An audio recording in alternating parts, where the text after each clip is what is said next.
Directly budget से connected नहीं है कि एमएसएमई मिनिस्ट्री में सूक्ष्म उद्योग के लिए, माइक्रो यूनिट्स के लिए एक सेपरेट सेल बनाया जाए, जिससे उनकी खास जो समस्याएं हैं उन पे ध्यान दिया जाए। तो ये तो बहुत ज़रूरी है। दूसरी बात ये है कि ये एक पूरा इकोसिस्टम जो है, इसमें सब इंटरकनेक्टेड हैं। अगर मध्यम उद्योग और लघु उद्योग अच्छा काम करेंगे, उनकी बढ़ोतरी होगी, तो ये स्वाभाविक है कि जो सूक्ष्म उद्योग, माइक्रो यूनिट्स हैं, उनको भी फायदा होगा, क्योंकि ये एक ही सप्लाई चेन है। कोई ऐसे नहीं है कि कोई आइसोलेशन में काम कर रहा है। तो हमें बहुत उम्मीद है कि गवर्नमेंट के अगर अपनी बजट में अपना खर्चा बरकरार रखेगी, तो सब वर्गों को फायदा होगा, इकाइयों को भी और जो इंडिविजुअल्स हैं उनको भी। बिल्कुल, यानी आप मान रहे हैं कि अभी पोटेंशियल और है, एमएसएमई पर लगातार फोकस तो है सहगल साहब। और अगर 2023-24 की बात करें तो 22,138 करोड़ एमएसएमई इंडस्ट्री को जो उस समय दिए गए, और जो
नहीं कर रहा, और वो हमें देखना है कि हमारा कोई भी जो हमारे देश का नागरिक है कभी भूखे पेट अपने बिस्तर पे न जाए। तो वो मुख्य, वो सरकार उस पे समुचित काम कर रही है, प्रोग्राम है, पॉलिसीज है। और दूसरा है कि रोजगार प्रदान करना, और रोजगार के अलावा उसको स्किल की, जैसे हम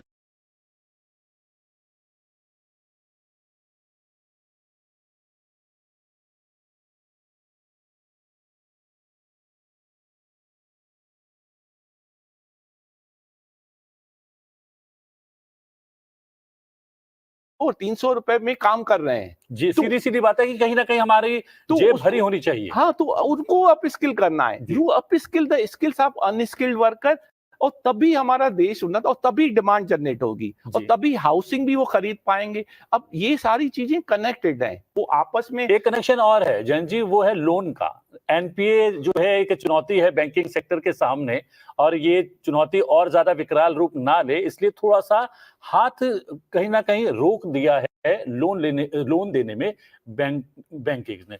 तो क्या वो एक जो है उस तरफ सरकार को काम करना चाहिए, और बैंक में इस बात का भी निर्धारण करना चाहिए कि आम लोगों को घर खरीदने में कम ऋण पर और सुलभ तरीके से लोन जो है मुहैया करवाया जाए। दो बिंदु हैं। एक तो 2018 के बाद जो रिकैपिटलाइजेशन हुआ बैंक्स का, और जो उनके बैलेंस शीट क्लीन अप कर दिए गए, जो नॉन परफॉर्मिंग एसेट्स को हटाया गया, उससे बैंकों को बड़ी सहूलियत हुई है। उनकी जो लेंडिंग की क्षमता है वो बढ़ी है। तो बैंक इस समय उनको रुपयों की मतलब कमी नहीं है लेंड करने के लिए। दूसरी बात यह है डिमांड की बात। उसमें हाउसिंग में एक अनिश्चयता बनी रहती थी, खास करके रियल्टी क्षेत्र जो है ये नियंत्रित नहीं था, रेगुलेटेड नहीं था। तो रेरा के आने के बाद से अभी की जो परियोजनाएं ली जा रही हैं, खास करके बड़े शहरों में, टियर 2 टियर 3 सिटीज में भी, वो अब नियंत्रित हो रही हैं। इसलिए जो निवेशक हैं, जो घर खरीदना चाहते हैं, उनका विश्वास बढ़ा है, ट्रस्ट बढ़ा है। और अब तीसरी बात यह है कि बैंक जो जिस रेट पर उन्हें देती है हाउसिंग लोन, उसे कम करना चाहिए कि नहीं। तो इसका तो सरोकार है कि साहब उसमें सब्सिडी का एलिमेंट नहीं होना चाहिए मेरे ख्याल से, गरीब तबके को छोड़ करके। और उसमें वो डिपेंड करेगा मार्केट फोर्सेस पर कि क्या रेट बैंक का होना चाहिए, इन्फ्लेशन कहाँ पर है, और उस लिहाज से वो चलेगा। बिल्कुल, आप अपनी बात पूरी कीजिए अशोक जी, बहुत संक्षेप में। हाँ, ये जो मेरा जो निश्चित मत है कि आप 10% से ज्यादा लोग हैं जो 250-300 रुपए प्रतिदिन पे काम कर रहे हैं 100 दिन के लिए, वो अच्छी बात है, क्योंकि वो उस समय ऐसी स्थिति थी कि उनको ये लेना पड़ा जॉब। लेकिन वो बहुत समय तक नहीं चलना चाहिए। उसको क्विकली आप उसकी जो स्किल्स हैं उसको अपग्रेड करिए, ताकि उसकी सोसाइटी में उसकी वैल्यू ज्यादा बढ़े, एंड देयरफॉर उसकी जो वेज रेट हाई हो, तभी ये सारे डेवलपमेंट का मतलब उसके लिए होगा। क्योंकि 250-300 रुपए में आप थोड़े से कम लोग हैं तो ठीक है, लेकिन 10% से ज्यादा लोग ऐसे हैं हमारे देश में, तो वो उसके लिए तो सोच चाहिए। और मुझे आशा है, और बल्कि मेरा ये विश है, मतलब मेरी ये तमन्ना है कि सरकार इसकी तरफ को ध्यान दे कि भाई उसको कैसे कर। और दूसरी बात, जो हमारा ये मुद्रास्फीति है, इन्फ्लेशन है, उसमें क्या है कि उस पर सबसे ज्यादा मार पड़ती है। तो कई बार जो उसका वेज रेट तो फिक्स रहता है, लेकिन वो अगर महंगाई ज्यादा हुई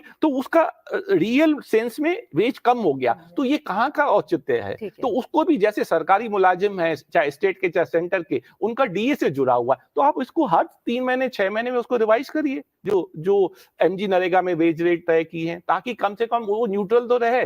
वो उसकी तरफ ध्यान देना जरूरी है। बिल्कुल। प्रदीप अग्रवाल जी जुड़ गए हमारे साथ, chairman ASSOCHAM real estate council.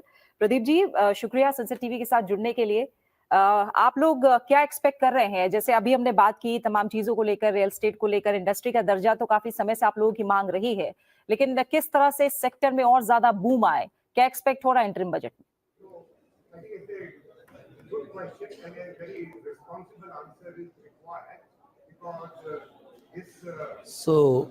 Thank you. सबसे पहले तो मैं ये कहूँगा कि आपने बिल्कुल ठीक कहा कि रियल एस्टेट जो सेक्टर है उसकी काफ़ी वक्त से डिमांड रही है कि इसको इंडस्ट्री का स्टेटस मिलना चाहिए, क्योंकि उसके बेनिफिट्स बहुत ज़्यादा हैं। लेकिन मुझे लगता है इंटरिम बजट है, शायद हो सकता है इसके अंदर वो जो फैक्टर है वो फैक्टर इन किया जाए या उसमें कुछ वक्त लगे, लेकिन कुछ चीज़ें ऐसी ज़रूर हैं जो मैं उम्मीद कर रहा हूं वित्त मंत्री जी से, क्योंकि कॉमन मैन की जो पॉकेट है उस तक उन्हें पहुंचना बहुत ज़रूरी है। तो खास करके 2-3 चीज़ें ऐसी हैं जो रियल एस्टेट सेक्टर को और एक कॉमन मैन को कहीं ना कहीं रिलैक्स देंगी, जिसके अंदर खास करके जो एक सेक्शन 24 के अंडर एक जो इंटरेस्ट, जो होम लोन का इंटरेस्ट है उसके ऊपर मिलने वाली जो रिबेट है वो अभी 2 लाख रुपए है। मुझे लगता है उसको बढ़ाकर 5 लाख रुपए किया जाना चाहिए, जिससे डायरेक्टली उसकी इनकम पर इम्पैक्ट पड़ता है, उसको कहीं ना कहीं रिबेट मिलती है। और दूसरी बड़ी बात, हाउसिंग फॉर ऑल के तहत 2022 तक जो क्रेडिट लिंक सब्सिडी स्कीम थी उसको रोक दिया गया था।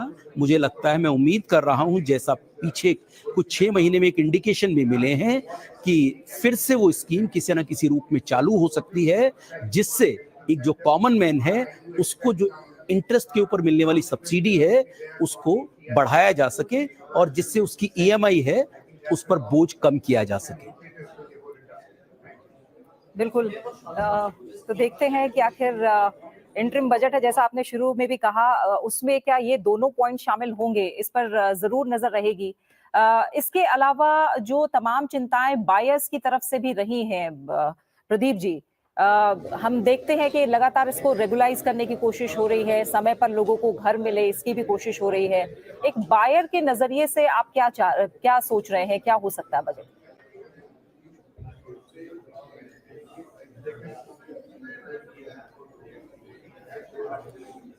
देखिए, बहुत बेहतरीन जो गवर्नमेंट का मूव रहा, रेरा का इम्प्लीमेंट करना, रेगुलेटर को ऑनबोर्ड करना, वो एक बहुत बेहतरीन इस इंडस्ट्री के लिए चीज़ रही है।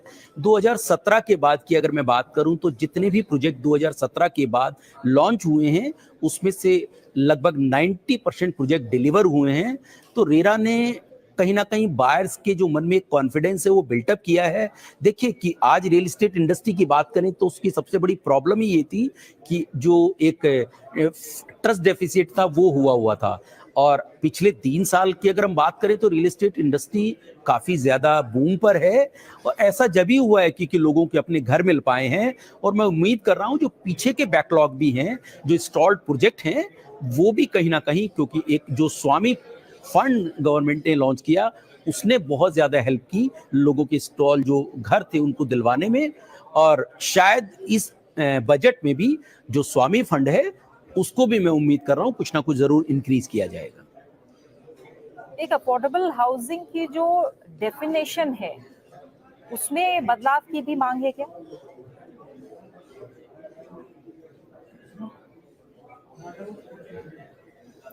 प्रदीप जी? बिल्कुल, आपने ठीक कहा, ये विश लिस्ट हमारी बहुत लंबी है जी। इसके अंदर। देखिए, आज अगर अर्बन एरियाज की बात करें, मेट्रो सिटीज के सराउंडिंग की बात करें, सो जो घर है 45 लाख रुपए तक के, वो लेना कहीं ना कहीं असंभव की तरफ है। तो बिल्कुल, तो मुझे लगता है कि जो अफोर्डेबल हाउसिंग की डेफिनेशन है वो अब चेंज की जानी चाहिए। एक तो जो कारपेट एरिया है वो 60 मीटर तक है, उसको बढ़ाकर 90 मीटर किया जाना चाहिए। और जो प्राइस पॉइंट है कि 45 लाख रुपए तक के घरों को अफोर्डेबल हाउसिंग की डेफिनेशन में रखा गया है, उसको बढ़ाकर कम से कम 75 लाख रुपए किया जाना चाहिए, जिससे एक जो कॉमन मैन है, खास करके अर्बन एरियाज में, मेट्रो सिटीज के सबब में रहने वाले लोगों को अपने घर का सपना पूरा हो सके। तमाम बातों का जिक्र यहाँ पर किया है जयंत जी। आप हमारे साथ बने रहिए प्रदीप जी, कुछ और बातों पर चर्चा के लिए हम आपके पास रुख करेंगे। जयंत जी, इस बीच रियल एस्टेट की तरफ भी चलेंगे, लेकिन थोड़ा सा मैं अगर ट्रेड को लेकर समझूं, क्योंकि WTO में बहुत कुछ आपने देखा है, समझा है, ट्रेड सरप्लस की तरफ हम चलते रहें, क्योंकि बहुत सारे रिफॉर्म्स इसको लेकर भी किए गए हैं कि एक्सपोर्ट इंपोर्ट का जो बैलेंस है वो अच्छा बने और एक सरप्लस की तरफ हम जाएं। चाहे वो MSME सेक्टर की बात हम कर लें, क्योंकि लगातार कोशिश है कि उनको भी हम डिजिटलाइज करके हम ज्यादा से ज्यादा एक्सपोर्ट को भी बढ़ावा दें। बहुत सारी कोशिशें हैं, बड़ी इंडस्ट्रीज की भी बात करें उस पर भी अपना फोकस है। इस दिशा में आप रिफॉर्म्स को कैसे देख रहे हैं और क्या इंटरिम बजट में कुछ और एक्सपेक्ट कर सकते हैं इसे लेकर?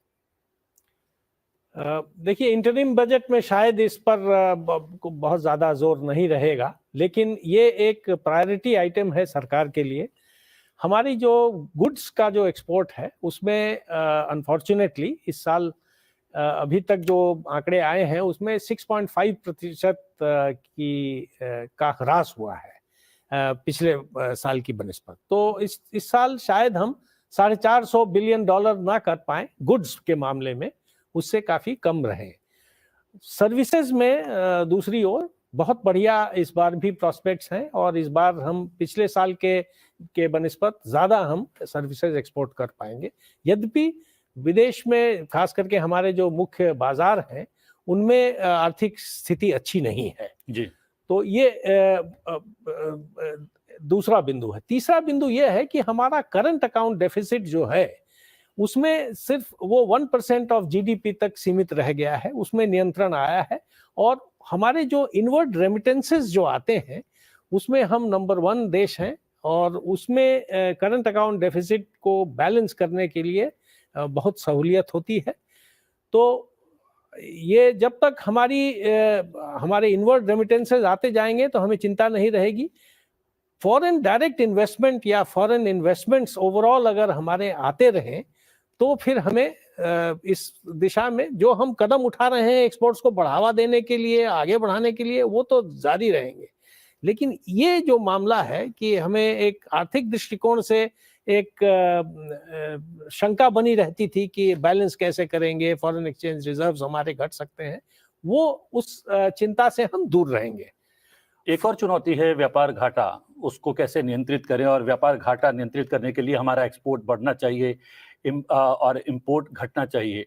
इंपोर्ट घटना चाहिए उसके लिए लोग अलग अलग जो है नारे भी देते हैं, बायकॉट के लिए भी कहते हैं। लेकिन हम देखते हैं कि प्रधानमंत्री हमेशा सकारात्मक बात करते हैं, वो अपनी लकीर बड़ी खींचने की तरफ हमेशा ध्यान रखते हैं और उन्होंने वोकल फॉर लोकल का जिक्र किया। क्या वोकल फॉर लोकल से कुछ परिदृश्य में बदलाव देख रहे हैं आप अशोक जी? बिल्कुल, देखिए ऐसा है कि जैसे आपने कहा कि बड़ी लकीर खींचने की बात हो रही है, इसका मतलब एक्सपोर्ट एक्सपेंड करिए और आत्मनिर्भर बनेंगे तो इंपोर्ट भी कम हो जाएगा और एक्सपोर्ट तो बढ़ेगा। तो मैं आपके माध्यम से एक चीज और बिंदु पे आपको टच करना चाहता हूं कि जो विकसित देश की परिभाषा है, कई लोग एक और मेहमान जुड़ गए हैं, हम एक बार उनकी तरफ चलते हैं, फिर आप अपनी बात पूरी कीजिएगा। अजीत गुलाबचंद जी हमारे साथ जुड़े हैं, चेयरमैन सीआईआई इंफ्रास्ट्रक्चर। अजीत जी बहुत बहुत शुक्रिया आपका संसद टीवी के साथ जुड़ने के लिए। इंफ्रास्ट्रक्चर को लेकर अगर मैं बात करूं तो हो सकता है सबसे जो कम मांगे हो या मैं कहूं शिकायतें हो या शंकाएं हो वो इंफ्रास्ट्रक्चर को लेकर ही हो, क्योंकि बहुत ज्यादा फोकस इंफ्रास्ट्रक्चर को मजबूत करने पर सरकार का लगातार रहा है और हम देख भी रहे हैं कितनी तेजी से काम पूरे हो रहे हैं। फिर भी क्या आपकी विश लिस्ट है इंटरिम बजट में इंफ्रास्ट्रक्चर को लेकर?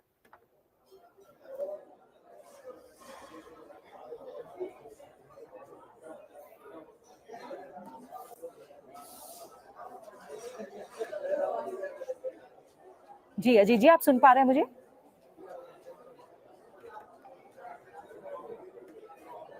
लग रहा है हमारी आवाज अजीत जी तक नहीं जा पा रही है। हम कुछ ही देर में एक बार उनसे बात करने की कोशिश करेंगे। अशोक जी आप बात पूरी कीजिए। जो विकसित देश की जो परिभाषा है, प्रति व्यक्ति आय जो $13,500 है, वो आवश्यक है, पर्याप्त नहीं है।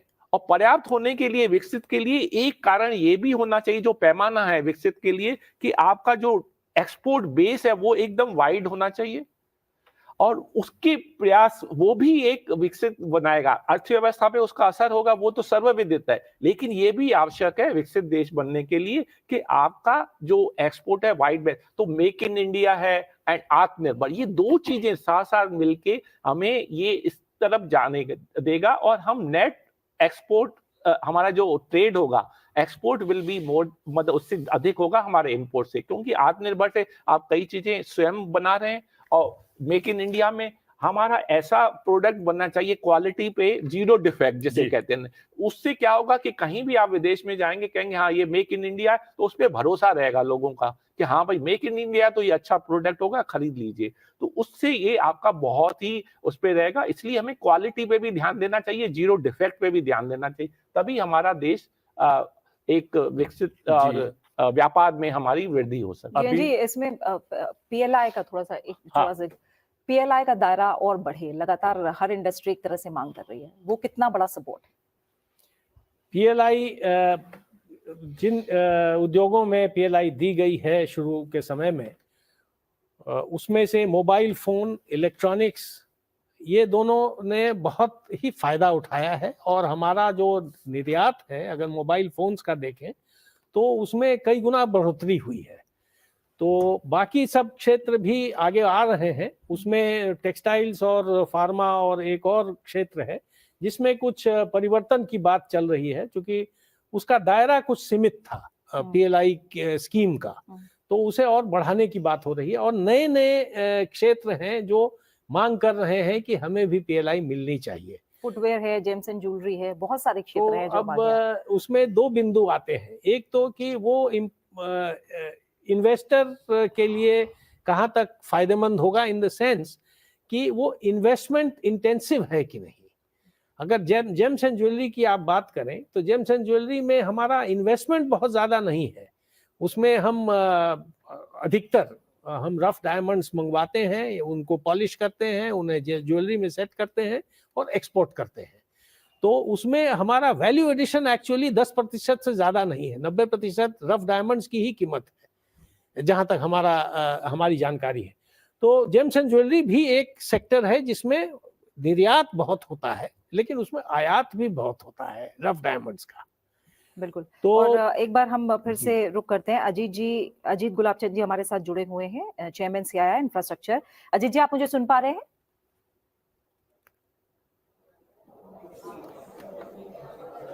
अजीत जी, आप सुन पा रहे हैं मुझे? जैन जी, मैं कह रहा था कि कई क्षेत्र हैं, जैसे लेदर में और जेम्स एंड ज्वेलरी दोनों में रोजगार का सृजन काफी होता है और इन दोनों में मांग जायज है। लेकिन लेदर में भी अगर आप देखेंगी तो इन्वेस्टमेंट इंटेंसिव नहीं है, लेदर में बहुत इन्वेस्टमेंट की जरूरत नहीं है।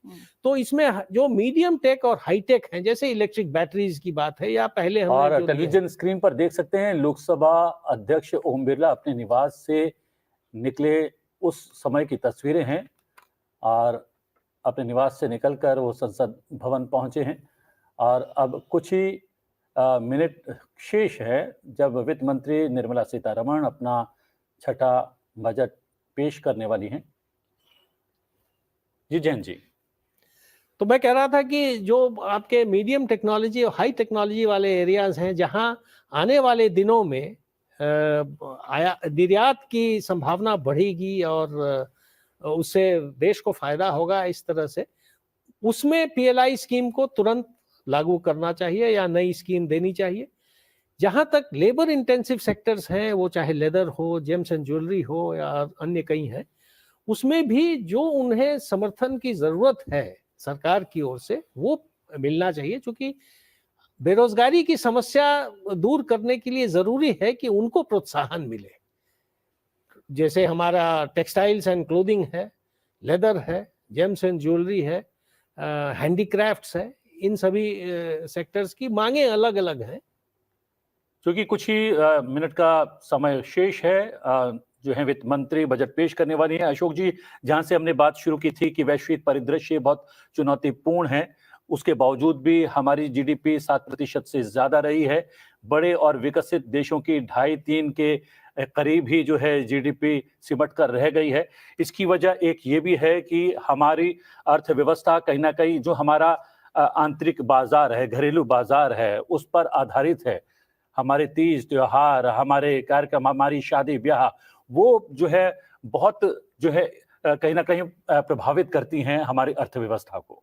बिल्कुल, जो ये जैसे आपने कहा बिल्कुल ही सही कहा, मैं इससे 100% सहमत हूँ। तो ये अगेन वही बात है कि आपको इस पे ध्यान देना है कि आप जो किसान लोग हैं, जैसे 4 मैंने समूह की बात की, उसमें से एक किसानों का, उसकी आय पे उनके लिए उनकी बहुत सारी समस्याएं, उनको हमें एड्रेस करना होगा, उनको करना होगा, क्योंकि डिमांड वहां से जनरेट होती है, क्योंकि वो हमारा प्राइमरी सेक्टर है बेस में। अब जैसे आप एक छोटा सा आपको मैं उदाहरण के तौर स्पष्ट करूंगा कि अगर आप रॉकेट को लॉन्च करते हैं तो उसको टॉप से नहीं आग देते हैं, नीचे से देते हैं, तभी ऊपर जाएगा। तो ऐसे किसान हैं, हमारे बॉटम है, हमारी अर्थव्यवस्था में बिल्कुल नीचे हैं और वो दिखते नहीं है, लेकिन हमारी इमारत जो अर्थव्यवस्था की इमारत है उसी पे ही बुलंद होगी।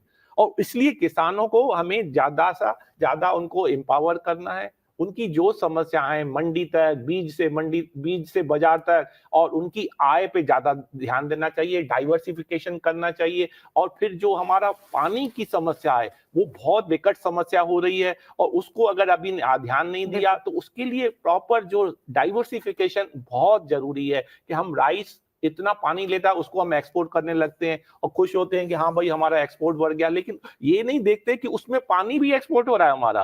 बिल्कुल। तो अब कुछ ही पलों का वक्त है और तस्वीरों में भी हम लगातार देख रहे हैं, और करीब करीब 10 मिनट का वक्त जब कार्रवाई की शुरुआत होगी, और बजट सत्र में 1 तारीख काफी अहम दिन जब अंतरिम बजट 2024 हम सामने देखेंगे। और जिस तरह से प्रधानमंत्री ने भी जिक्र किया था कि नारी वंदन से जो बजट है उसका आगाज होगा, तो राष्ट्रपति से जो औपचारिक मंजूरी है वो मिलने के बाद अब वित्त मंत्री निर्मला सीतारमन संसद भवन पहुंची हुई हैं। अभी थोड़ी देर पहले हमने तस्वीरें देखी, लोकसभा अध्यक्ष ओम बिरला भी संसद भवन पहुंच गए हैं। कुछ ही पलों का इंतजार है, और जैसा प्रतिबिंब हम लगातार कह भी रहे हैं कि अंतरिम बजट होगा, क्या इसमें बड़े ऐलान संभव है? तो इस पर तमाम जो विशेषज्ञ हैं यहाँ उन्होंने भी अपनी राय दी है, क्योंकि तुलना की जा रही है 2019 के अंतरिम बजट से, जब कुछ बड़े ऐलान हमने देखे थे जिनका सीधा सीधा फायदा किसानों को और एक बड़े तबके को हुआ था। तो देखना होगा कि आज बजट में किस तरह के ऐलान मुमकिन है। कुछ ही पलों में हम चलेंगे, लगातार हम तस्वीरें आपको दिखा भी रहे हैं।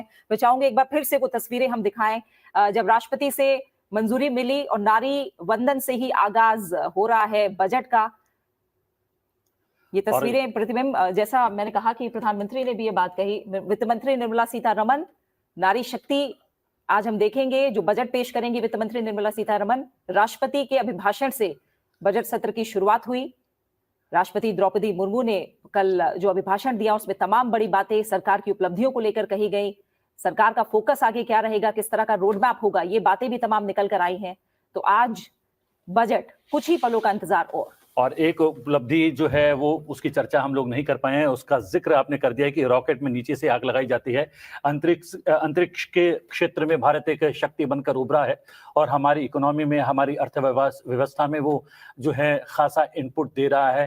कितना महत्वपूर्ण पड़ाव, इस बिंदु पर हम लोग बात करेंगे और उसके बाद चलेंगे और सीधे बिल्कुल। देखेंगे। जो अंतरिक्ष में हमारी जो उपलब्धि है ना वो पिछले 60 सालों में नहीं हुई, जो पिछले 10 सालों में हुई है या 60-65 साल में नहीं हुई है, वो उतनी है। और उसपे सरकार, उसपे भी चौमुखी विकास हो रहा है। तो ये अंतरिक्ष में वो एक बड़ा, क्योंकि ये हमारा दूरगामी परिणाम होंगे कि उसकी जो, उससे जो आपके फाइंडिंग आएंगे, उसमें जो इन्वेस्टमेंट हो रहा है वो आपको बहुत अच्छा रिटर्न दे जाएगा। मुझे लग रहा है स्पेस की जब हम बात करते हैं अशोक जी, तो उपलब्धियां भी एक छोटा वर्ड हो जाता है उसके आगे। बहुत छोटा वर्ड है उसका। हाँ। कोई शब्द मुझे नहीं सूझता है, लेकिन क्योंकि कोई और अच्छा वर्ड नहीं आ रहा है तो मैं उपलब्धि ही कहूंगा। बहुत, और वो बहुत ही गौरवान्वित करता है। और उसके अलावा जो हमारे रिसर्च में, हमारा और इन्वेस्टमेंट में, उसमें सब में वो एक उसका असर होगा। और मल्टीप्लायर इफेक्ट मेनी टाइम्स है, वो आप सोच भी नहीं सकते हैं कि कितना हमारा इस पे होगा। और हमारा बड़ा अकेला ऐसा देश है, बहुत सारी उपलब्धियां की है जो अंतरिक्ष में किसी देश ने नहीं। और जिस तरीके से अंतरिक्ष के क्षेत्र में हम लोगों ने उड़ान भरी है, हमारा जो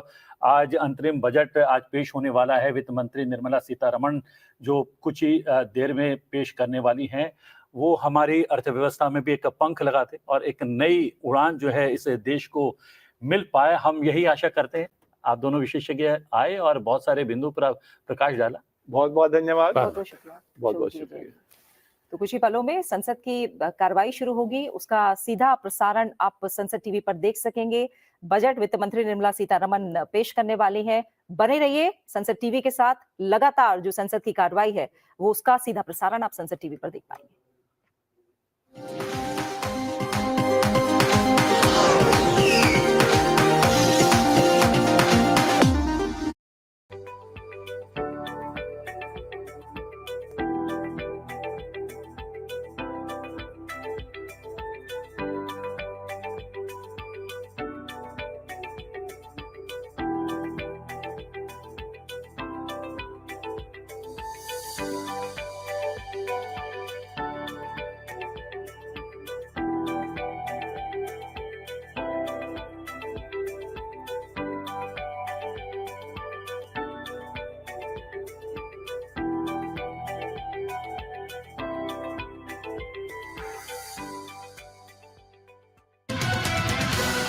What is Finance Bill? It contains the government's proposals for levying new taxes and modifying the existing tax structure, or even continuing the existing one beyond the period approved by Parliament. It is submitted to Parliament along with the budget.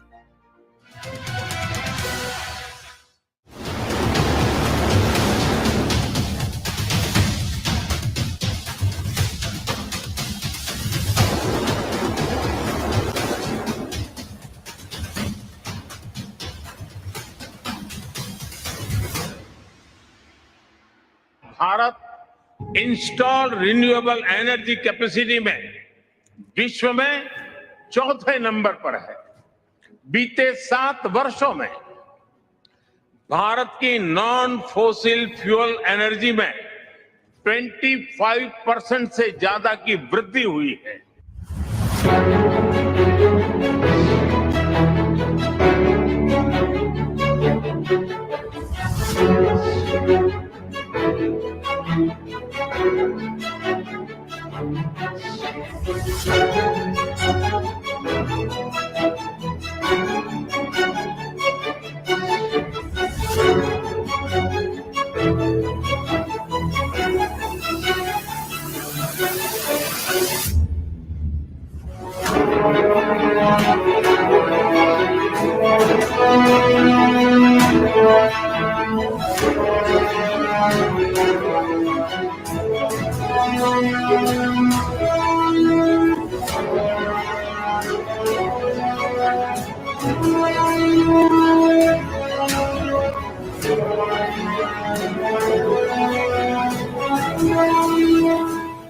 Bharat विश्व में lead ले रहा है, वो है green hydrogen का।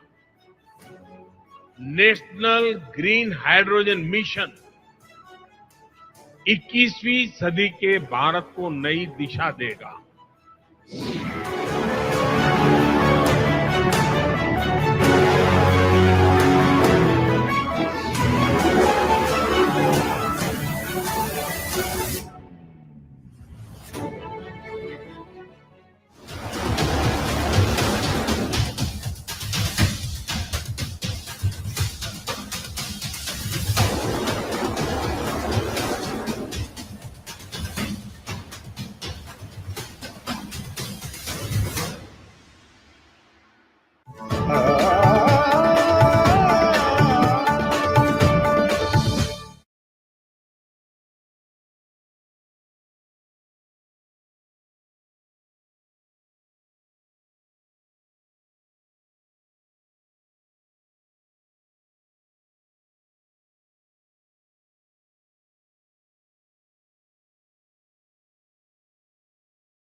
माननीय सभासदों, माननीय अध्यक्ष जी,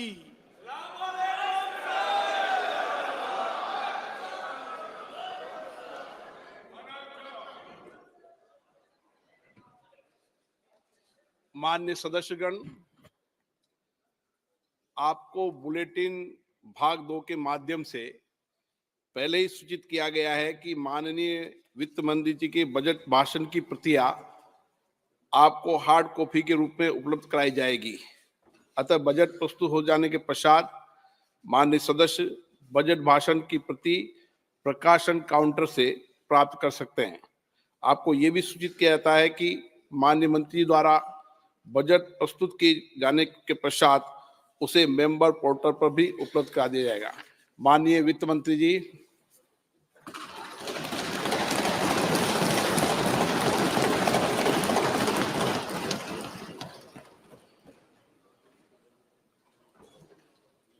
Honorable Speaker, I present the interim budget for 24-25.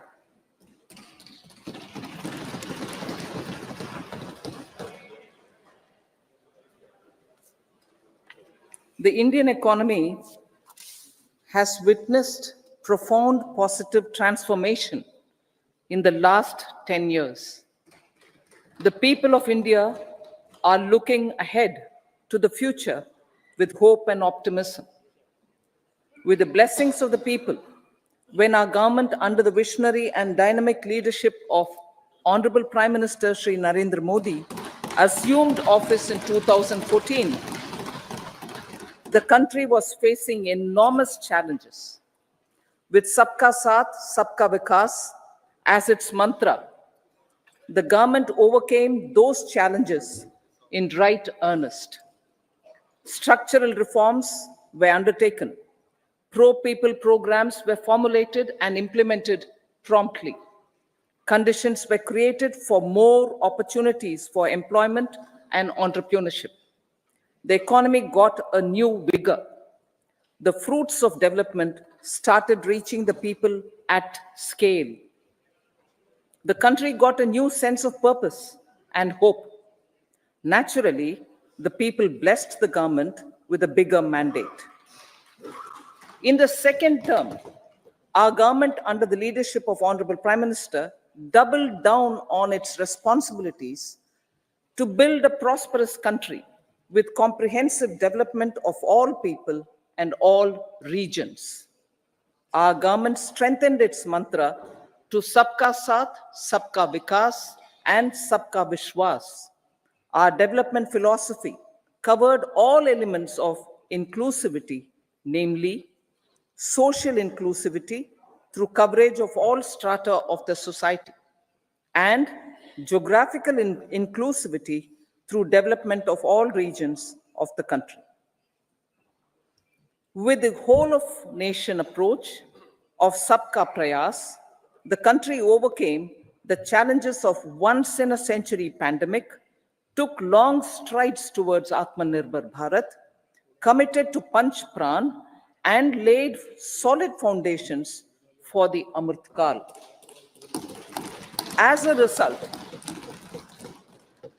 result, our young country has high aspirations, pride in its present, and hope and confidence for a bright future. We expect that our government, based on its stupendous work, will be blessed again by the people with a resounding mandate. Inclusive development and growth. Our humane and inclusive approach to development is a marked and deliberate departure from the earlier approach of provisioning up to village level. Development programs were thus provisioned. In the last 10 years, however, have targeted each and every household and individual through housing for all, Har Ghar Jal, electricity for all, cooking gas for all, bank accounts and financial services for all in record time. The worries about food have been eliminated through free ration for 80 crore people. Minimum support prices for the produce of Annadata are periodically increased appropriately. These and the provision of basic necessities have enhanced real income in the rural areas. Their economic needs could be addressed, thus spurring growth and generating jobs. Social justice. Our government is working with an approach to development that is all-round, all-pervasive, and all-inclusive. Sarvangin, Sarvasparshi, or Sarvasamaveshi. It covers all castes and people at all levels. We are working to make India a Vikasit Bharat by 2047. For achieving that goal, we need to improve people's capability and empower them. Previously, social justice was mostly a political slogan. For our government, social justice is an effective and necessary governance model. The saturation approach of covering all eligible people is the true and comprehensive achievement of social justice. This is secularism in action, reduces corruption, and prevents nepotism, prevents Bhai Bhatijawad. There is transparency and assurance that benefits are delivered to all eligible people. The resources are distributed fairly. All, regardless of their social standing, get access to opportunities. We are addressing systemic inequalities that had plagued our society. We focus on outcomes and not on outlays, so that the social economic transformation is achieved. As our Prime Minister firmly believes, we need to focus on 4 major castes. They are Garib, Mahilaye, Yuva, and Annadata. Their needs, their aspirations, and their welfare are our highest priority. The country progresses when they progress. All 4 require and receive government support in their quest to better their lives. Their empowerment and well-being will drive the country forward. Garib Kalyan, Desh Ka Kalyan. We believe in empowering the poor. The earlier approach of tackling poverty through entitlements had resulted in very modest outcomes. When the poor became empowered partners in the development process, government's power to assist them also increases manifold. With the pursuit of Sabka Saath, in these 10 years, the government has assisted 25 crore people to get freedom from multi-dimensional poverty. Our government's efforts are now getting synergized with energy and passion of such empowered people. This is truly elevating them from poverty. Direct benefit transfer of 34 lakh crore rupees from the government using PM Jan Dhan accounts has led to savings of 2.7 lakh crores of rupees for the government. This savings has been realized through avoidance of leakages prevalent earlier. The savings have helped in providing more funds for Garib Kalyan. PM Swanidhi has provided credit assistance to 78 lakh street vendors. From that total of 78 lakh street vendors, 2.3 lakh have received credit for the 3rd time. PM Janman Yojana reaches out to the particularly vulnerable tribal groups who have remained outside the realm of development so far. PM Vishwakarma Yojana provides end-to-end support to artisans, and craftspeople engaged in 18 trades. The schemes for empowerment of Divyangs and transgender persons reflect firm resolve of our government to leave no one behind. Welfare of Annadata. Farmers are our Annadata. Every year under PM Kisan Samman Yojana, direct financial assistance is provided to 11.8 crore farmers, including marginal and small farmers. Crop insurance is given to 4 crore farmers under PM Fasal Bima Yojana. These, besides several other programs, are assisting Annadata in producing food for the country and for the world. Electronic National Agricultural Market has integrated 1,361 mandis and is providing services to 1.8 crore farmers with trading volume of 3 lakh crores of rupees. The sector is poised for inclusive, balanced, higher growth and productivity. These are facilitated from farmer-centric policies, income support, coverage of risks through price and insurance support, promotion of technologies and innovations through startups. Empowering the Amrit PD, the Yuva. Our prosperity depends on adequately equipping and empowering the youth. The National Education Policy 2020 is ushering the transformational reforms. PM Schools for Rising India, PM Shri, are delivering quality teaching and nurturing holistic and well-rounded individuals. The Skill India mission has trained 1.4 crore youth, upskilled and reskilled 54 lakh youth, and established 3,000 new ITIs. A large number of institutions of higher learning, namely 7 IITs, 16 triple ITs, 7 IIMs, 15 AIMS, and 390 universities have been set up.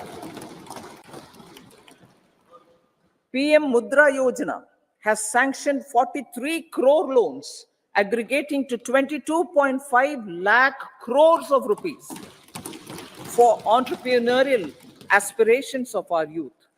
Besides that, Fund of Funds, Startup India, and Startup Credit Guarantee schemes are assisting our youth. They are also becoming Rozgar Data. The country is proud of our youth scaling new heights in sports. The highest ever medal tally in Asian Games and Asian Para Games in 2023 reflects a high confidence level.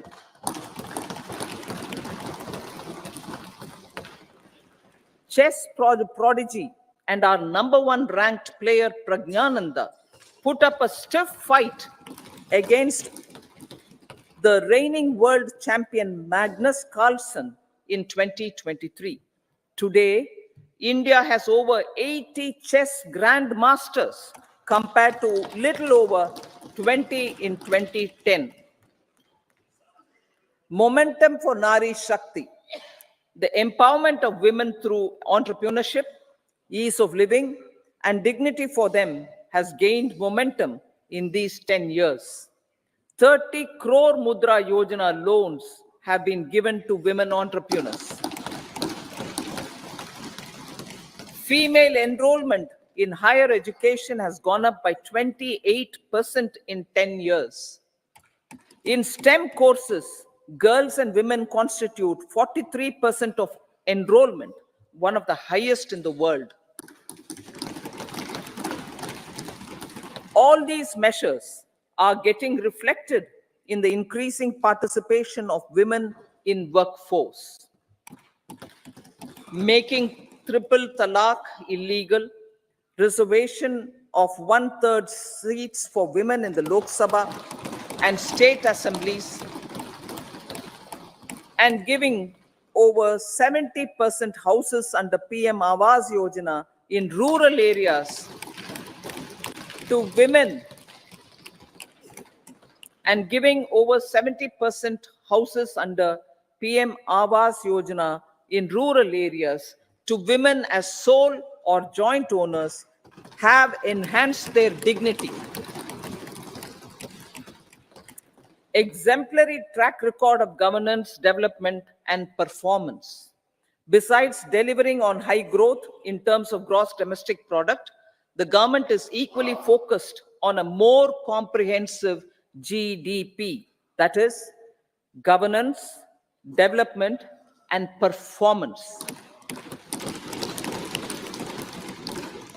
Our government has provided transparent, accountable, people-centric, and prompt, trust-based administration with citizen first and minimum government, maximum governance approach.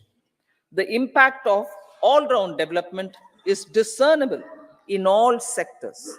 There is macroeconomic stability, including in the external sector. Investments are robust. The economy is doing well. People are living better and earning better, with even greater aspirations for future.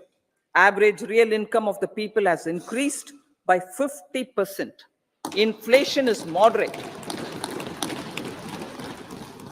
People are getting empowered, equipped, and enabled to pursue their aspirations. There is effective and timely delivery of programs and of large projects. Economic management. The multi-pronged economic management over the past 10 years has complemented people-centric, inclusive development. Following are some of the major elements. 1. All forms of infrastructure, physical, digital, or social, are being built in record time.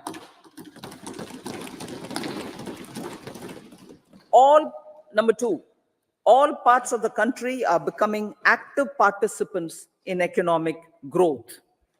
Number 3, digital public infrastructure, a new factor of production as if in the 21st century, is instrumental in formalization of the economy. Number 4, goods and services tax has enabled one nation, one market, one tax. Tax reforms have led to deepening and widening of tax base. Number 5, strengthening of the financial sector has helped in making savings, credit, and investments more efficient. Number 6, GIFT, IFSC, and the Unified Regulatory Authority, IFSCA, are creating a robust gateway for global capital and financial services for the economy. Number 7, proactive inflation management has helped keep inflation within the policy band. Now, the global context, Honorable Speaker, sir. Geopolitically, global affairs are becoming more complex and challenging with wars and conflicts. Globalization is being redefined with reshoring and friendshoring, disruption and fragmentation of supply chains, and competition for critical minerals and technologies. A new world order is emerging after the COVID pandemic. India assumed the G20 presidency during very difficult times for the world. The global economy was going through high inflation, high interest rates, low growth, very high public debt, low trade growth, and climate changes. The pandemic has led to a crisis of food, fertilizer, fuel, and finances for the world, while India successfully navigated its way. The country showed the way forward and built consensus on solutions for those global problems. The recently announced India-Middle East-Europe economic corridor is a strategic and economic game changer for India and others. In the words of Honorable Prime Minister, the corridor, and I quote, will become the basis of world trade for hundreds of years to come, and history will remember that this corridor was initiated on Indian soil, unquote. Vision for Vikasit Bharat. Our vision for Vikasit Bharat is that of prosperous Bharat in harmony with nature, with modern infrastructure, and providing opportunities for all citizens and all regions to reach their potential. With confidence arising from strong and exemplary track record of performance and progress, earning Sabka Vishwas, the next 5 years will be years of unprecedented development and golden moments to realize the dream of developed India by 2047. The trinity of demography, democracy, and diversity backed by Sabka Prayas has the potential to fulfill aspirations of every Indian. As Honorable Prime Minister in his Independence Day address to the nation mentioned, I quote, there is no dearth of opportunities, as many opportunities as we want. The country is capable of creating more opportunities. Sky is the limit, unquote. Strategy for Amrit Kal.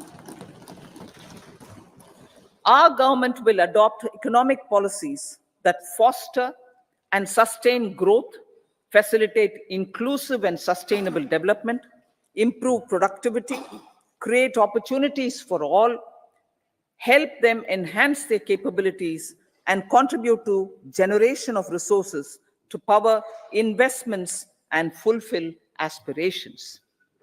Guided by the principle, reform, perform, and transform, the government will take up next generation reforms and build consensus with the states and stakeholders for effective implementation.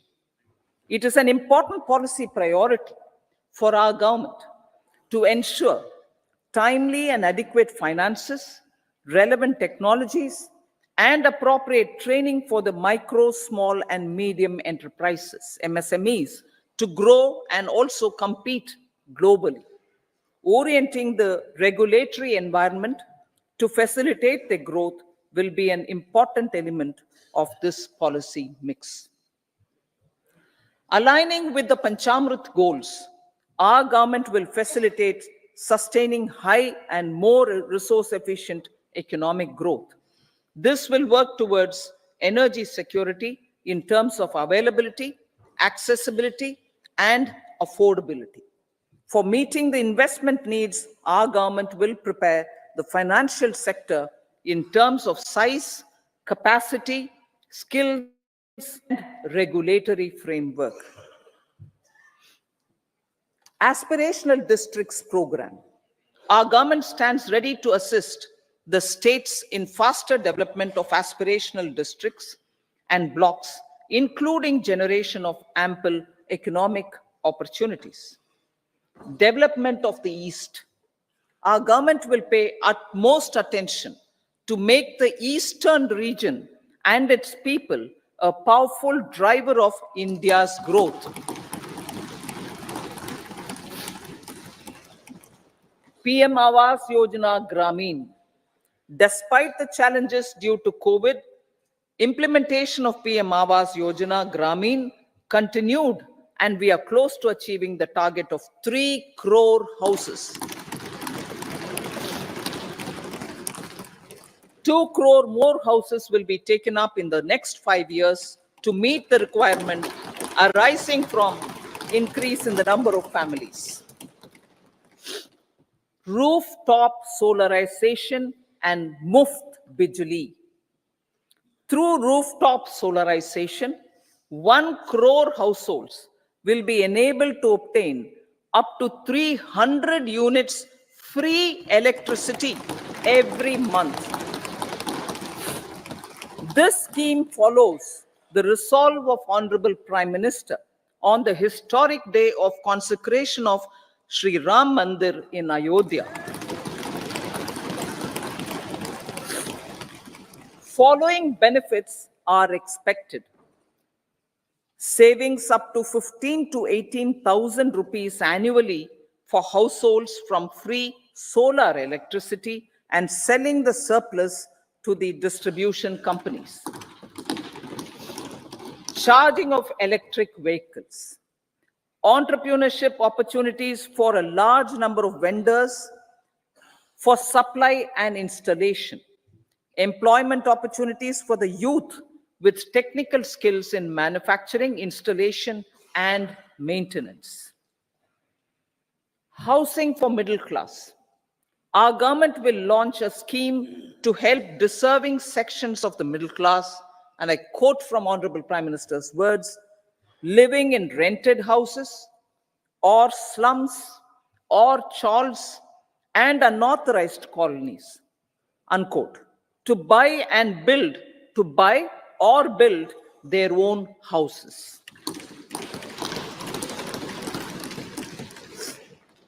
Medical colleges. Several youth are ambitious to get qualified as doctors. They aim to serve our people through improved healthcare services.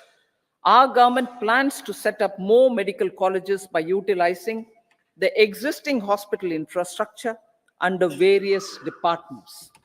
A committee for this purpose will be set up to examine the issues and make relevant recommendations. Cervical cancer vaccination.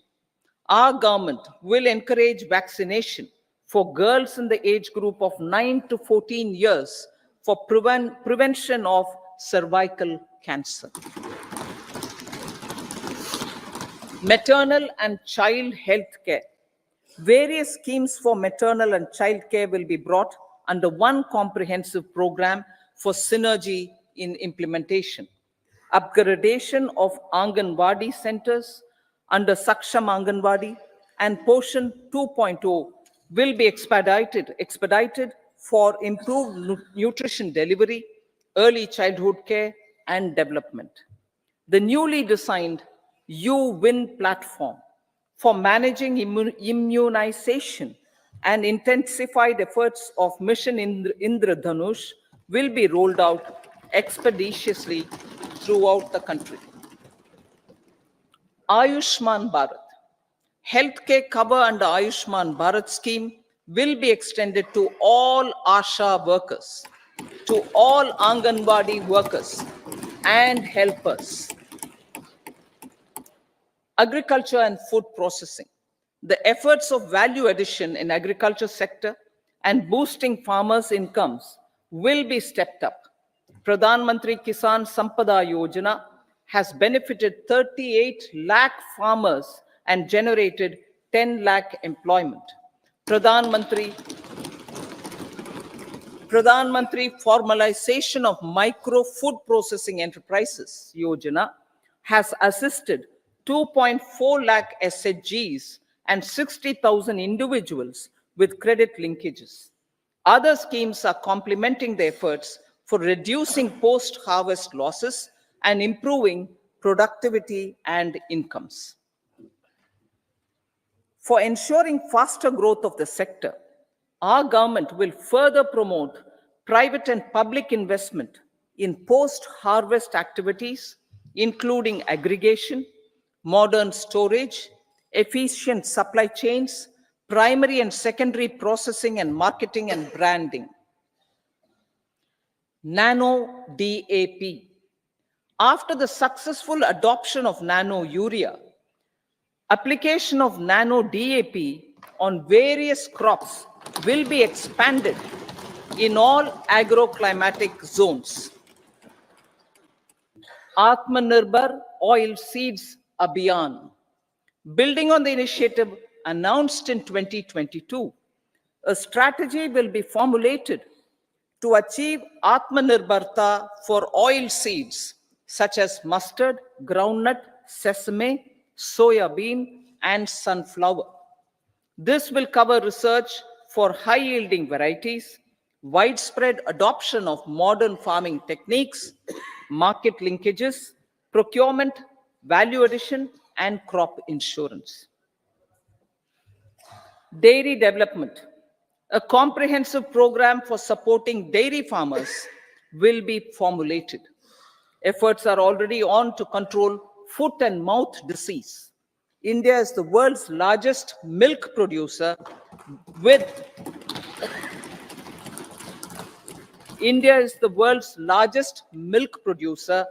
but with low productivity of milch animals. The program will be built on the success of existing schemes such as Rashtriya Gokul Mission, National Livestock Mission, and infrastructure development funds for dairy processing and animal husbandry. Matsya Sampada. It was our government which set up a separate department for fisheries, realizing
a separate department for fisheries, realizing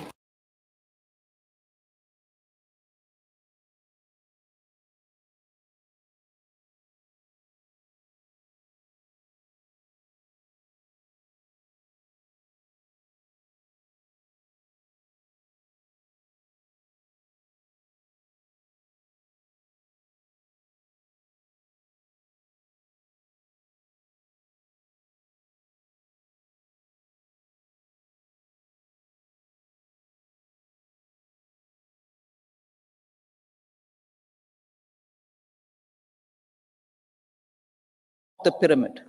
Opportunities for India at the global level are expanding. India is showing solutions through innovation and entrepreneurship of its people. Research and innovation for catalyzing growth, employment, and development. Prime Minister Lal Bahadur Shastri gave the slogan of Jai Jawan, Jai Kisan. Prime Minister Vajpayee, Atal Bihari Vajpayee ji, made that Jai Jawan, Jai Kisan, Jai Vigyan. Prime Minister Modi has furthered that to Jai Jawan, Jai Kisan, Jai Vigyan, and Jai Anusandhan, as innovation is the foundation of development. For our tech-savvy youth, this will be a golden era. A corpus of 1 lakh crore rupees will be established with 50-year interest-free loan provided.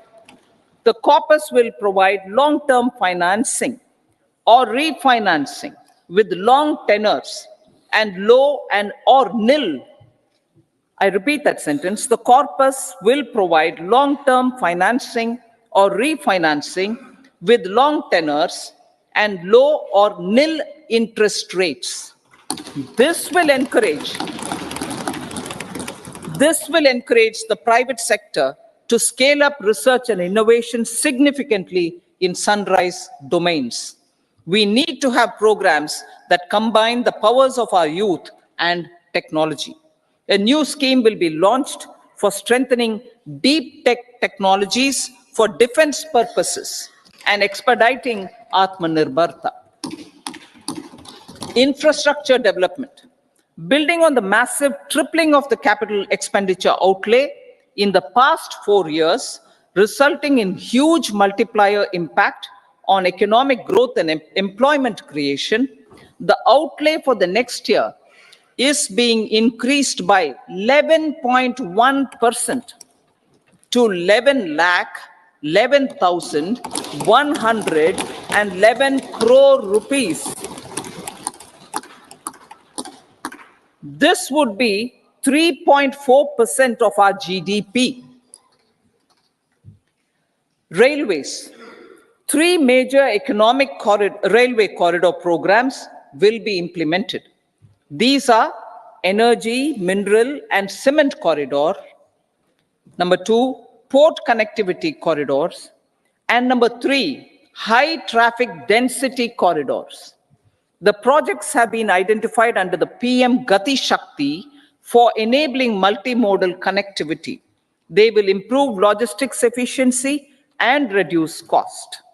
The resultant decongestion of the high traffic corridors will also help in improving operations of passenger trains, resulting in safety and higher travel speed for passengers.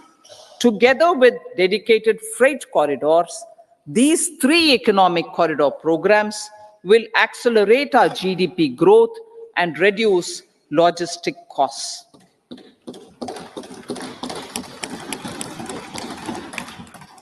"40,000 normal rail bogies will be converted to Vande Bharat standards to enhance safety, convenience, and comfort of passengers." Aviation sector. The aviation sector has been galvanized in the past 10 years. Number of airports have doubled to 149. Rollout of air connectivity to Tier 2 and Tier 3 cities under UDAN scheme has been widespread. 517 new routes are carrying 1.3 crore passengers. Indian carriers have proactively placed orders for over 1,000 new aircrafts. Expansion of existing airports and development of new airports will continue expeditiously. Metro and Namo Bharat. We have a fast expanding middle class and rapid urbanization is taking place. Metro rail and Namo Bharat can be the catalyst for the required urban transformation. Expansion of these systems will be supported in large cities, focusing on transit-oriented development. Green energy. Towards meeting our commitment for net zero by 2070, the following measures will be taken. Viability gap funding will be provided for harnessing offshore wind energy, potential for initial capacity of 1 gigawatt. Coal gasification and liquefaction capacity of 100 metric tons will be set up by 2030. This will also help in reducing imports of natural gas, methanol, and ammonia. Phased mandatory blending of compressed biogas in compressed natural gas for transport and piped natural gas for domestic purposes will be mandated. Financial assistance will be provided for procurement of biomass aggregation machinery to support collection. Electric vehicle ecosystem.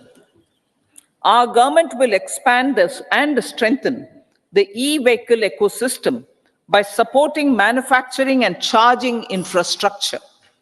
Greater adoption of e-buses for public transport networks will be encouraged through payment security mechanism. Biomanufacturing and biofoundry. For promoting green growth, a new scheme of biomanufacturing and biofoundry will be launched. This will provide environment-friendly alternatives such as biodegradable polymers, bioplastics, biopharmaceuticals, and bioagri inputs. This scheme will also help in transforming today's consumptive manufacturing paradigm to the one based on regenerative principles. Blue Economy 2.0. For promoting climate resilient activities for Blue Economy 2.0, a scheme for restoration and adaptation measures and coastal aquaculture and mariculture with integrated and multi-sectoral approach will be launched. Comprehensive development of tourist centers. The success of organizing G20 meetings in 60 places presented diversity of India to global audience.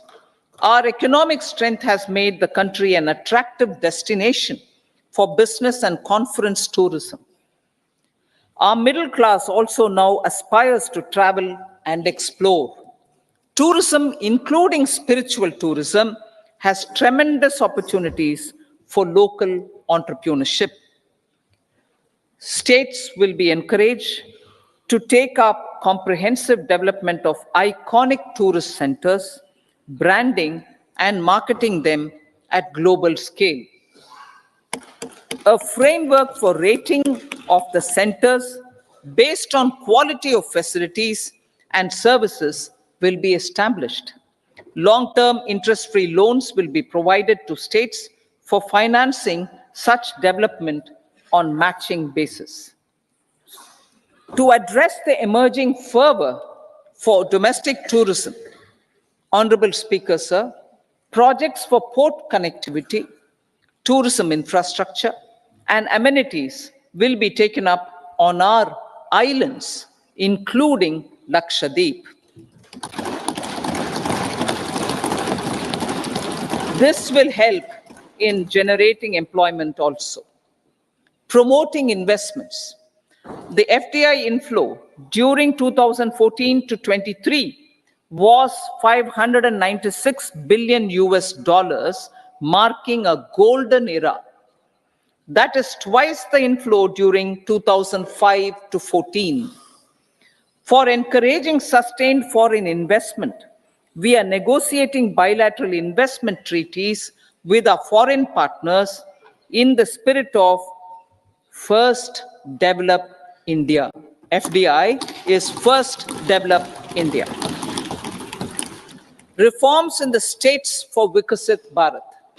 Many growth and development enabling reforms are needed in the states for realizing the vision of Vikasit Bharat. A provision of 75,000 crore rupees as 50-year interest-free loan is proposed this year to support those milestone-linked reforms by the state governments. Societal changes. The government will form a high-powered committee for an extensive consideration of the challenges arising from fast population growth and demographic changes. The committee will be mandated to make recommendations for addressing these challenges comprehensively in relation to the goal of Vikasit Bharat. Amrit Kal as Kartavya Kal.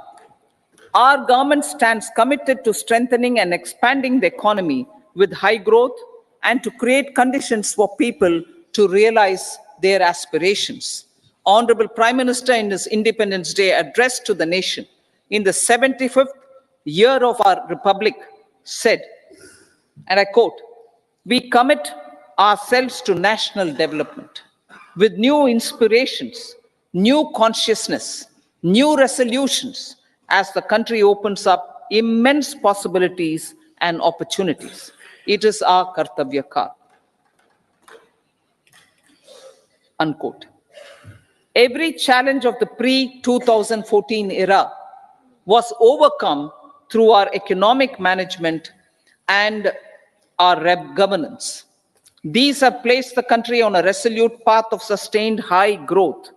This has been possible through right policies, true intentions, and appropriate decisions. In the full budget in July, Honorable Speaker, our government will present a detailed roadmap for our pursuit of Vikasit Bharat.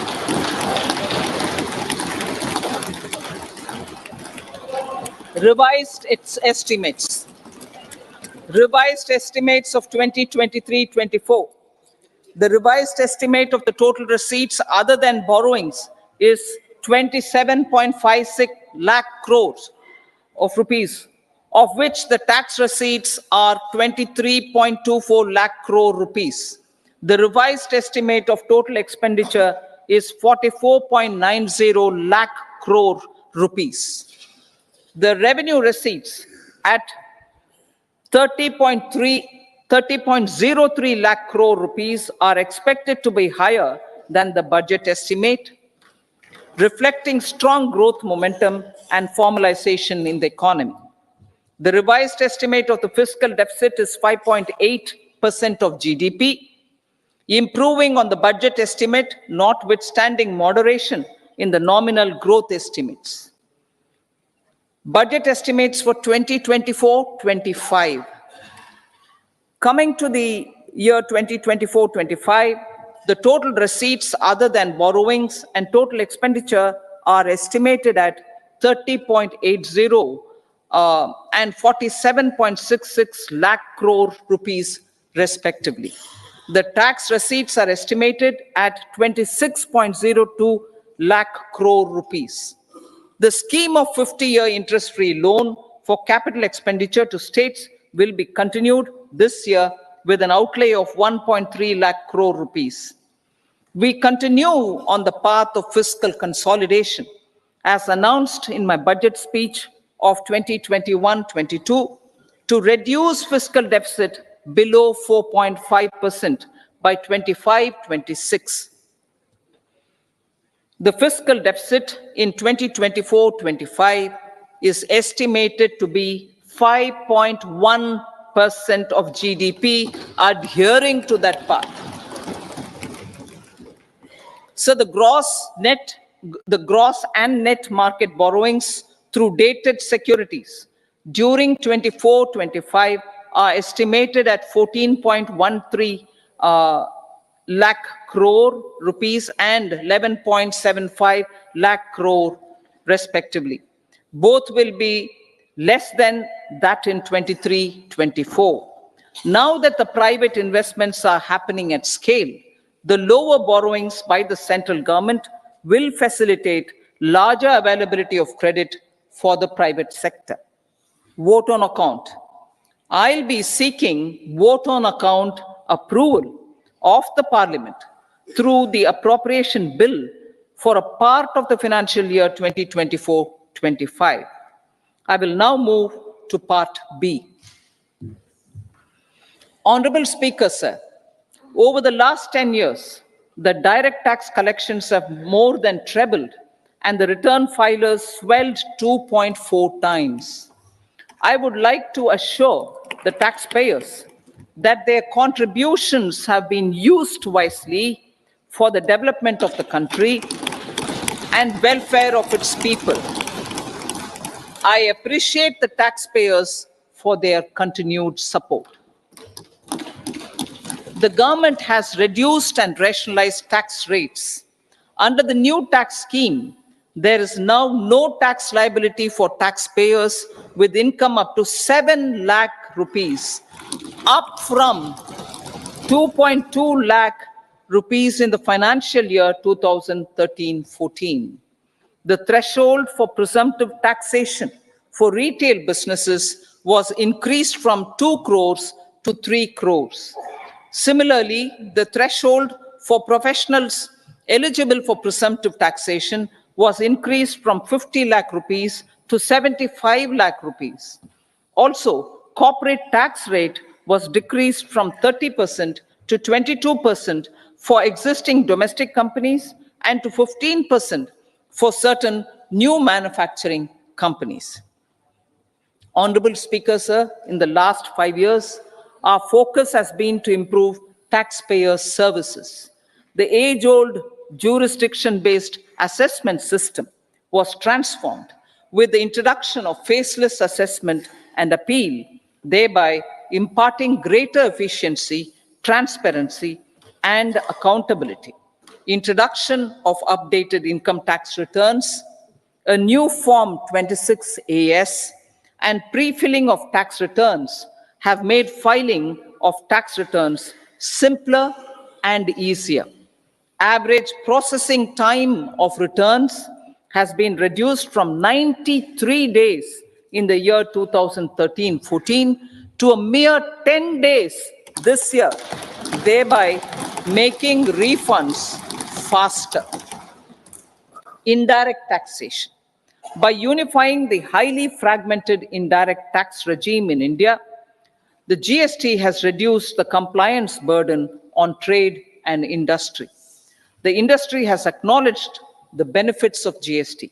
According to a recent survey conducted by a leading consulting firm, 94% of industry leaders view the transition to GST as largely positive. According to 80% of the respondents, it has led to supply chain optimization, as elimination of tax arbitrage and octroi has resulted in disbanding of checkposts at the state and city boundaries. At the same time, tax base of GST more than doubled, and the average monthly gross GST collection has almost doubled to 1.66 lakh crores this year. States too have benefited. States' SGST revenue, including compensation released to states in the post-GST period of 2017-18 to 2022-23, has achieved a buoyancy of 1.22. In contrast, the tax buoyancy of state revenues from subsumed taxes in the pre-GST four-year period of 2012-13 to 2015-16 was a mere 0.72. The biggest beneficiaries are consumers, as reduction in logistic cost and taxes have brought down prices of most goods and services. We have taken a number of steps in customs to facilitate international trade. As a result, the import release time declined by 47% to 71 hours at inland container depots, by 28% to 44 hours at air cargo complexes, and by 27% to 85 hours at seaports over the last 4 years since 2019, when the national time release studies were first started. Tax proposals. As for tax proposals, in keeping with the convention, I do not propose to make any changes relating to taxation and propose to retain the same tax rates for direct and indirect taxes, including import duties. However, certain tax benefits to startups and investments made by sovereign wealth or pension funds, as also tax exemption on certain income of some IFSC units, are expiring on 31/3/2024. To provide continuity in taxation, I propose to extend the date to 31/3/2025. Moreover, in line with the government's vision to improve ease of living and ease of doing business, I wish to make an announcement to improve taxpayer services. There are a large number of petty, non-verified, non-reconciled, or disputed direct tax demands disputed direct tax demands, many of them dating as far back as 1962, which continue to remain on the books, causing anxiety to honest taxpayers and hindering refunds of subsequent years. Honorable Speaker, sir, I propose to withdraw such outstanding direct tax demands up to 25,000 rupees pertaining to the period up to financial year 2009-10 and up to 10,000 rupees for financial years 2010-11 to 2014-15.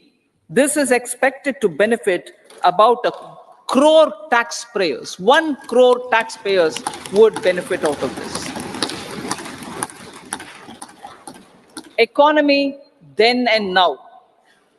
In 2014, when our government assumed the reins, the responsibility to mend the economy step by step and to put the governance systems in order was enormous. The need of the hour was to give hope to the people, to attract investments, and to build support for the much needed reforms. The government did that successfully, following a strong belief of nation first. The crisis of those years has been overcome, and the economy has been put firmly on a high, sustainable growth path with all-round development.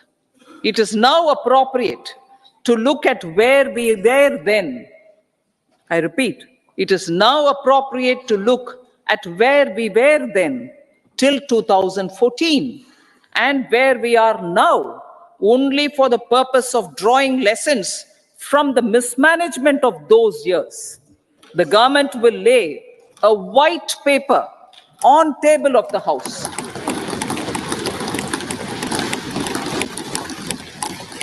The exemplary track record of governance, development, and performance, effective delivery, and Jan Kalyan has given the government trust, confidence, and blessings of the people to realize whatever it takes. The goal of Vikasit Bharat with good intentions, true dedication, and hard work in the coming years and decades. With this, Honorable Speaker, I commend the interim budget to this august House. Jai Hind.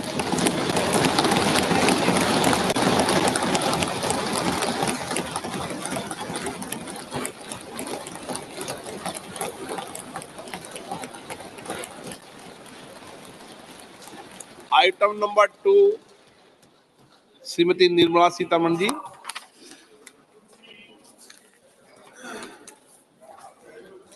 So, with your permission, I rise to lay on the table the following statements.